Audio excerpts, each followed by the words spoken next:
Ciao a tutti e bentornati su Lernamo.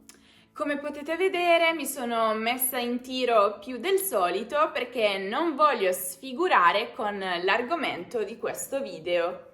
Infatti andremo a vedere tutti, ma proprio tutti i termini per parlare di moda in italiano. Aspetta, prima che chiudiate il video vi ricordo che questo non è un video per principianti, infatti non andremo a vedere parole come maglia, pantaloni, giacca, andremo un po' più nel dettaglio. E vi ricordo anche che questo non è un video dedicato solo a coloro i quali amano la moda, no. Infatti tutti noi ci vestiamo ogni giorno, no? Tutti noi prima o poi avremo bisogno di parlare di quello che indossiamo o se siamo in un negozio a fare shopping avremo bisogno di parlare di quello che vogliamo acquistare, no? E poi è sicuramente un argomento importante per poter dire di avere un livello avanzato di italiano. Vi ho convinti? Bene, cominciamo! L'Italia è, si sa, insieme alla Francia, la patria della moda, che vanta stilisti e marchi riconosciuti a livello internazionale come sinonimo di qualità ed eleganza. Ok, non tutti possono permettersi quei capi costosi, però per fortuna le parole che andremo a vedere in questo video sono perfette anche per chi fa acquisti low cost a un prezzo più basso. Ma cominciamo subito con la prima categoria di cui ci occuperemo, e cioè quella dei vestiti. Il vestito, infatti, è un capo prettamente femminile che però può avere tanti stili e modelli differenti. Tubino, semplice, generalmente attillato, lungo fino al ginocchio e senza maniche. Caftano, dal taglio morbido, generalmente lungo fino alla caviglia, aperto sul davanti, con le maniche lunghe e larghe, generalmente in cotone o seta. Lo si può portare aperto, magari sul costume da bagno, o chiuso con una fusciacca, una cinta ottenuta dallo stesso tessuto dell'abito. Scamiciato, senza maniche e generalmente ha una scolatura tonda, dritta o quadrata. Lo si indossa su una camicia o una maglietta. Abito peplo, il tipico abito femminile bianco indossato dalle donne dell'antica Grecia. Oggi è un vestito molto semplice, un tubino aderente e lineare, impreziosito nel punto vita da una baschina, un volant che spezza e slancia la figura. Chemisier. Come vedremo anche in seguito, sono molti i termini che l'italiano ha preso in prestito dal francese in materia di moda, e questo è uno di quelli. Lo chemisier è un abito chiuso davanti da bottoni, con o senza colletto, di linea essenziale, semplice, che ricorda molto quella di una camicia, appunto. Robe manteau, ancora un termine francese. Questo indica un vestito che, però, nel suo taglio ricorda molto una giacca o un cappotto. È infatti abbottonato sul davanti, spesso a doppio petto, con collo e revers da uomo. Passiamo poi agli abiti da uomo.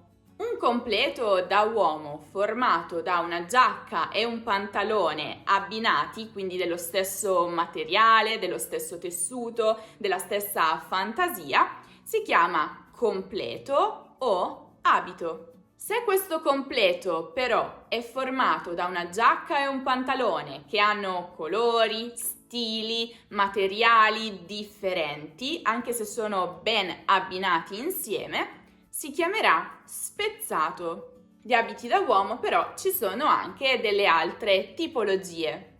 Smoking. Si tratta di un abito da sera maschile, solitamente in panno o seta e lana.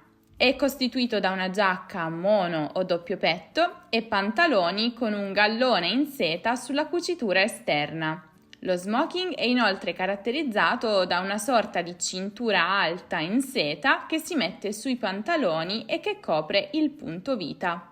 Tight, completo maschile da cerimonia, con giacca nera con una falda lunga dietro e pantaloni rigati nei toni del grigio o nero. Un gilet grigio perla o bianco accompagna generalmente il completo. Frac, completo usato per occasioni veramente molto formali, con giacca corta fino alla vita sul davanti e che si prolunga dietro in 2 falde dette code di rondine. Questi completi così eleganti possono essere abbinati con un farfallino, più comunemente noto come papillon, una classica cravatta oppure una delle sue varianti, plastron, annodata e fermata con una spilla, ascot, annodata con un doppio nodo e fermata con una spilla, tipica del tight. La terza categoria è invece quella della maglieria. Molti studenti durante le lezioni mi chiedono quale sia la differenza tra maglia, maglione e maglietta. Facciamo chiarezza. Il maglione è un indumento pesante, generalmente di lana, con le maniche lunghe. La maglietta invece è generalmente una t-shirt, come quella che io indosso, quindi di cotone con le maniche corte.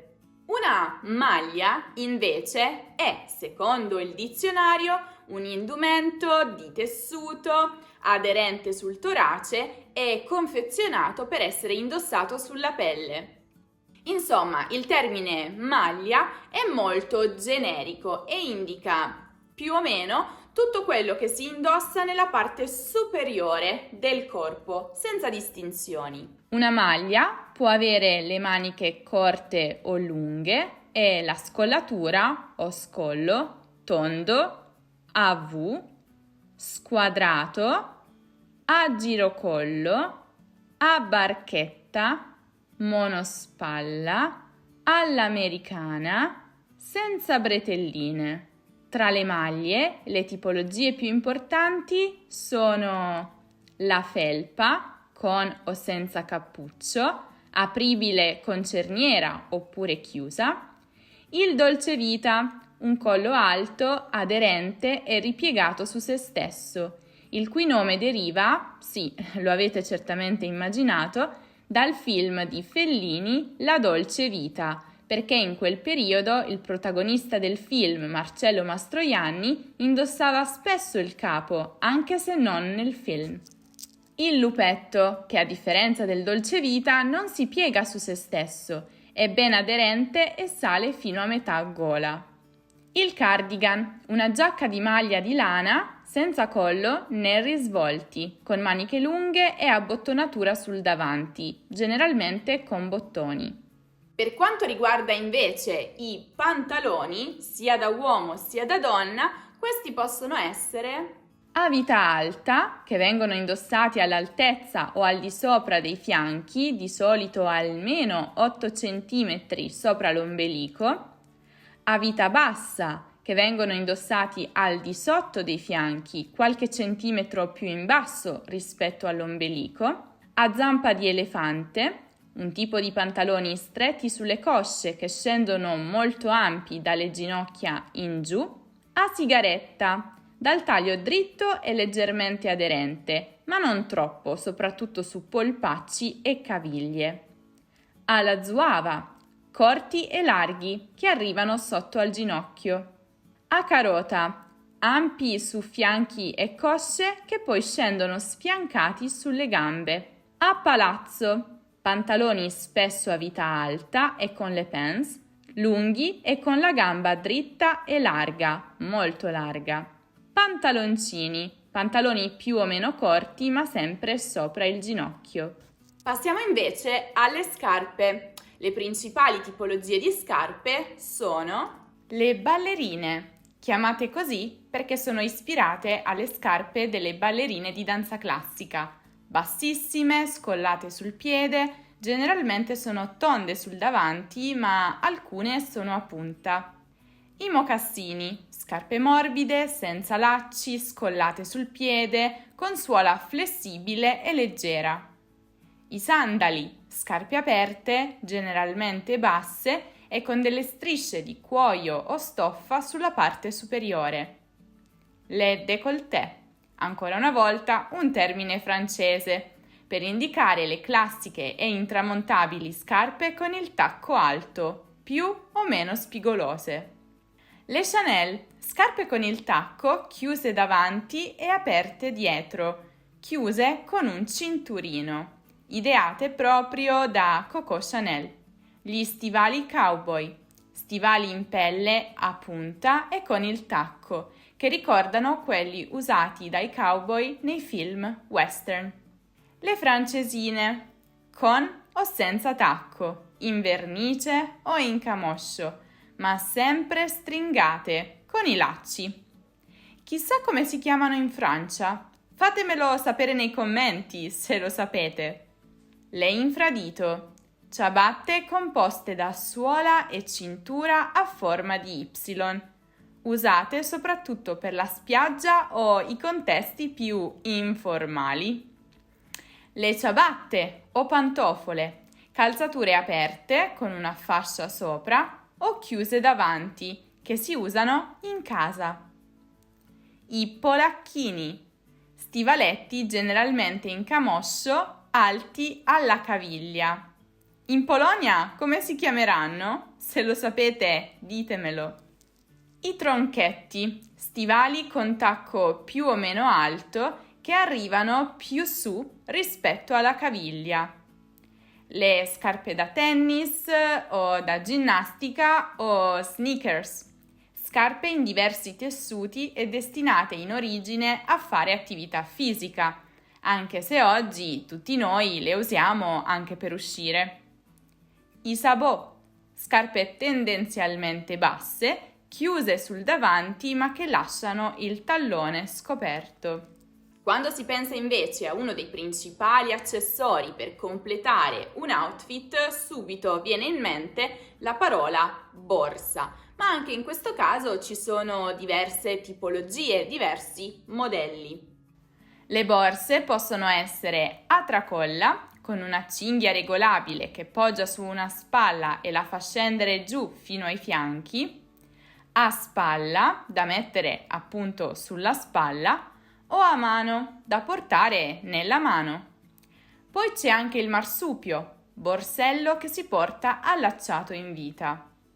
Per quanto riguarda le forme, invece, abbiamo il bauletto, dalla forma affusolata e allungata, con il doppio manico e chiusa da una cerniera, a postino, cioè una borsa a tracolla spesso piatta e con le tasche, il secchiello, che ricorda la forma di un secchio e si chiude attraverso dei tiranti. La tote, borsa grande e con doppio manico, generalmente rettangolare, che rimane aperta nella parte superiore, usata soprattutto per il lavoro e l'ufficio.